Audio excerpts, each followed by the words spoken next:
Oi, oi, alright, how's it going? I'm Grant, you're you. This is Doodle Review, a channel that day in, day out we're reviewing music, aiming to cover a really wide range of genres. But today I'm quite excited because it's the first review of something actually released in 2024, and it's such a great one to start the year. It's ORQUÍDEAS by Uchis.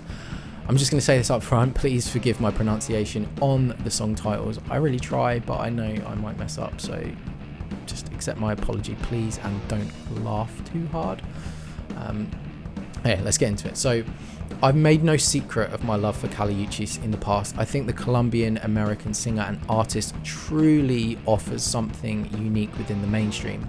Every Uchis record to date feels created with passion and care, with rarely a moment wasted and never not interesting. One of the big draws of Cali's music, aside from her hypnotic voice, is the way she bridges modern forms of R&B and all of its subgenres, whether that's neo-funk or neo-soul, with like reggaeton and traditional Latin styles, and her commitment to really centering Latin music at the core of everything she does. Breaking through in 2016 with her record Isolation, Uchis stood out not just from the great music included on the album, but like the level of investment from huge artists that featured on the record. You know, you had Tyler the Creator, Gorillaz, Tame Impala, Bootsy Collins, Thundercat and Bad Bad Not Good, all featured at various points on Isolation, almost providing a stamp of approval on this debut before you even put it on. Tracks like Your Teeth in My Neck and Dead to Me, ironically not featuring any of those artists, but those tracks proved this would be an artist to watch out for. It was the follow-up 2020 Sin Miedo that really made me a Cali fan though, releasing a full Spanish language album with songs fully embracing Latin styles rather than just kind of nodding towards them felt kind of bold. It felt like Uchis signaling that even while pursuing hit singles and mainstream success, she's very much her own artist with a real passion and vision.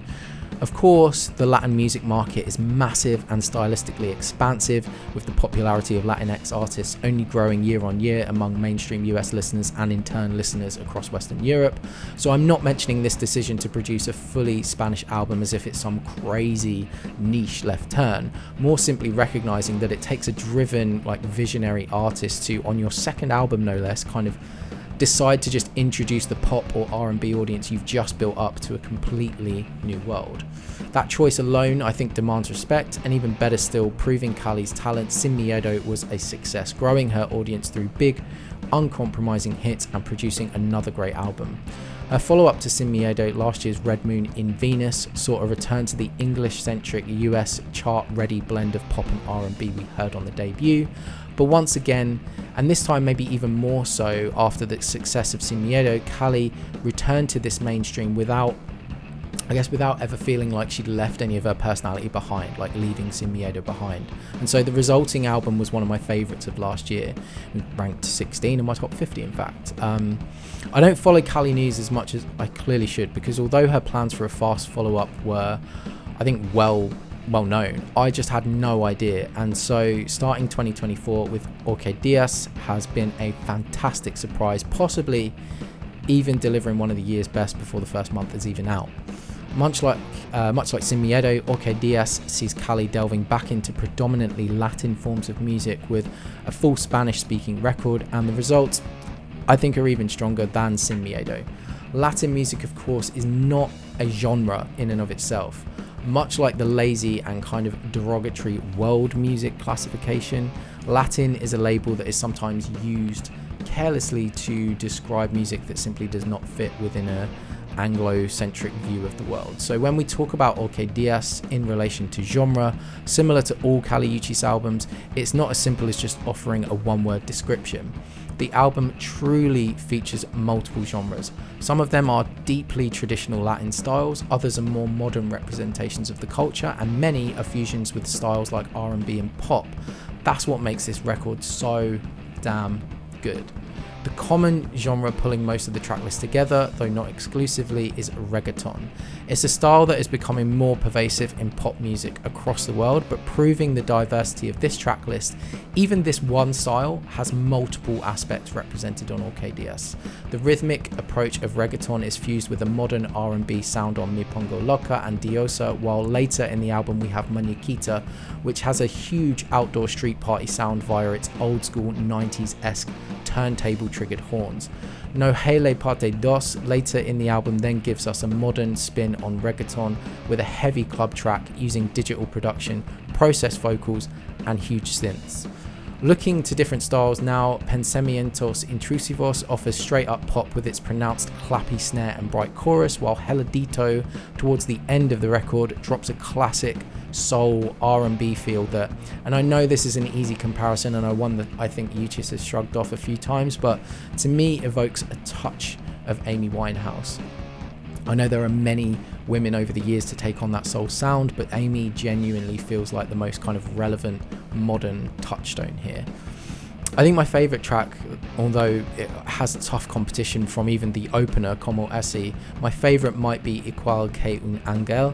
This one is interesting to me because it's 4/4 beat, bouncy bass guitar line and short sharp string stabs in the transition from the verse to the chorus.